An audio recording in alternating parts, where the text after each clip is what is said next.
The very idea of dominating the natural world stems from the domination of human by human.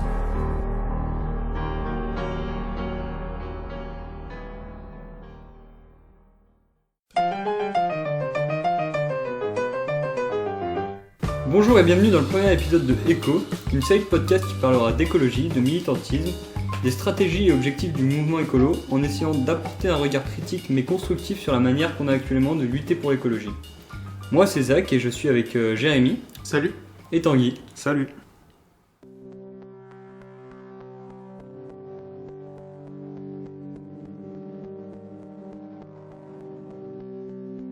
Notre but, c'est pas de revenir sur la base, c'est-à-dire sur la pertinence de mener une lutte écologiste, mais plutôt sur comment la mener, avec qui et sur quelle base commune.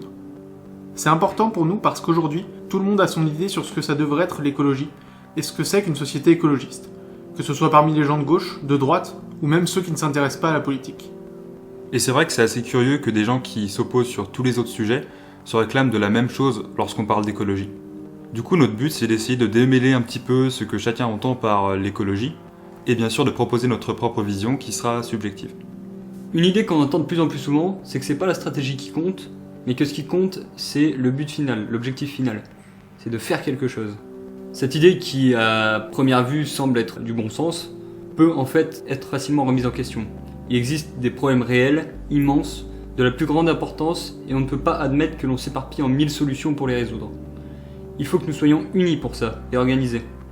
Le problème, c'est pas tant qu'il existe plusieurs organisations écolo, comme Extinction Rebellion, Alternatiba ou Youth for Climate, mais que leur stratégie et leur but ne soient pas les mêmes.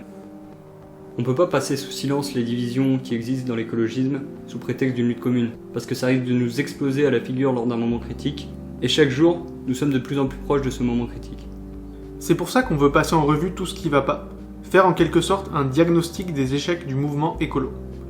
Parce que l'écologisme, ça date pas de 1970, ni même de 1950. Ça fait plus de 150 ans que des problèmes écologistes sont discutés. Notre but, c'est de tracer les grandes lignes de désaccord sur ce qui cause les problèmes au niveau des écosystèmes et sur les solutions possibles. L'idée de ce premier épisode, c'est aussi du coup de montrer que discuter de la cause ultime des problèmes auxquels on est confronté aujourd'hui, c'est pas juste pour se quereller sur des mots, pour le plaisir d'avoir raison. Mais en fait, c'est surtout la condition pour que notre lutte, quelle que soit sa stratégie, aille dans la bonne direction. Actuellement, le mouvement écologiste, il se construit surtout en opposition aux attaques menées contre le monde vivant. Mais même si cette lutte arrive à son objectif, qui est d'être un contre-pouvoir contre ce qui détruit le monde, il reste encore à déterminer ce que nous voulons faire à la place. Mais les modèles alternatifs proposés manquent de coordination, d'envergure à long terme et surtout d'enracinement social. Les ZAD par exemple, ou encore les éco-villages, les éco-quartiers, les AMAP, tous les circuits alternatifs ne sont pas des moyens efficaces de lutter. Ils ne contribuent pas à un changement sociétal de grande ampleur, et sont seulement isolés de la majeure partie de la population, soit parce qu'ils construisent un futur à l'extérieur des villes, où peu d'alternatives sont présentes, soit car, sans le vouloir, ils laissent de côté les personnes les plus pauvres qui n'ont pas les moyens de changer de vie. Déterminer la cause ultime des problèmes écologiques, c'est aussi nous permettre d'élaborer ensemble une stratégie, des objectifs clairs et de pouvoir faire face aux réactions hostiles contre les changements impliqués par la lutte écologiste. Et le fait est qu'en réalité des solutions, on en a plein, vraiment plein. Que leur développement soit assez récent comme l'économie circulaire, ou plus ancien comme les communautés utopiques urbaines du 19e siècle, des idées pour un monde écologiste, c'est pas ce qui manque. Ce dont nous avons besoin dans l'urgence, selon nous, c'est pas de solutions mais de moyens. Nous devons nous donner les moyens et pas attendre qu'ils nous tombent du ciel. Pour ça, on pense qu'il y a deux choses à faire.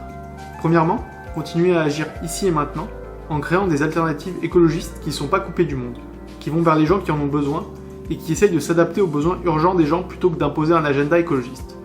Deuxièmement, nous devons œuvrer à notre autonomie pour pouvoir prendre nous-mêmes nos décisions, construire nous-mêmes nos alternatives, essayer de faire converger les intérêts des gens au jour le jour, et ce sur le long terme, avec pour horizon une société écologiste. Nous donner les moyens, c'est aussi accepter en tant que militants écologistes d'aller vers des populations qui sont plus concernées que nous par des problèmes écologiques à court terme.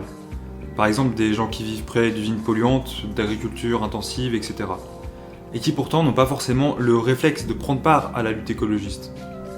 En fait, pour nous, trop souvent, la lutte écologiste, elle attend tout autant des populations les plus pauvres que des populations les plus riches.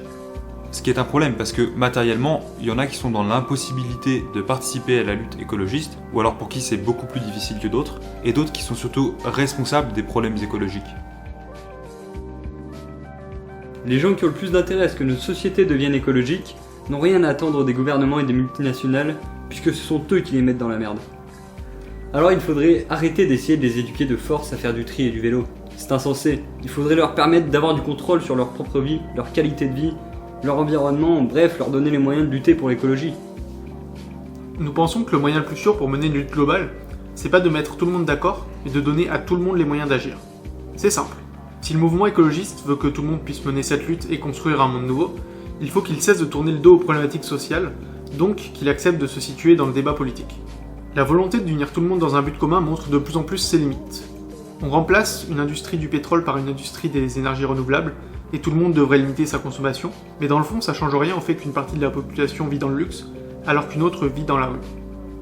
Si on oublie comment fonctionne cette société, on risque pas d'en créer une nouvelle, mais juste d'en déplacer les problèmes. Ok, donc ça c'est pour la stratégie. Mais comme on ne fixe pas la stratégie avant les objectifs, sinon on va jamais les atteindre, on ne fixe pas non plus les objectifs avant de trouver la cause des problèmes. Or justement, pour nous, prendre en compte le fonctionnement de nos sociétés dans la lutte, c'est pas seulement une question de stratégie. C'est pas que pour arriver à une société écologiste, il faut une lutte écologiste qui soit aussi sociale. Ce n'est pas non plus qu'une société écologiste sera meilleure si elle a aussi pour but de changer de modèle de société. C'est que pour nous, et ce sera le propos que l'on essaiera de développer tout au long des épisodes de ce podcast, une société écologiste doit être une société fondamentalement différente de la nôtre, parce que c'est notre organisation sociale qui est la cause des problèmes écologiques. Concrètement, ça veut dire que des gens ne se sont pas réveillés un beau matin en se disant qu'ils allaient tout foutre en l'air. On va donc essayer de comprendre comment tout ça s'est mis en place, pour savoir jusqu'à quel niveau d'analyse on doit remonter pour trouver une manière adaptée de définitivement construire une société qui ne mette plus jamais en péril le monde vivant.